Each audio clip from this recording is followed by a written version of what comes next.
போட டிலே ஆயிருச்சுப்பா. நான் இன்னைக்கு ரயில்வே ஸ்டேஷனில் இருக்க ஒரு வேக்கன்சி பற்றி தான் உங்களுக்கு சொல்ல போகிறேன்.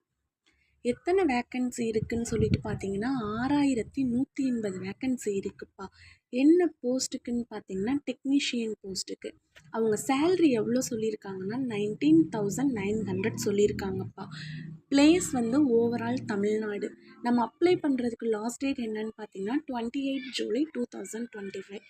மறக்காமல் அப்ளை பண்ணுங்கள். நான் ஸ்க்ரீனில் லிங்க் கொடுக்குறேன், அதில் அப்ளை பண்ணிக்கோங்க. அப்படி இல்லைன்னா நான் ஃபஸ்ட் கமெண்ட்டில் லிங்க் கொடுக்குறேன், அதில் போய்ட்டு அப்ளை பண்ணிக்கோங்க. வீடியோஸ் யூஸ்ஃபுல்லாக இருக்கும்னு நம்புகிறேன். லைக் பண்ணி ஷேர் பண்ணி சப்ஸ்கிரைப் பண்ணுங்கள். Thank you so much.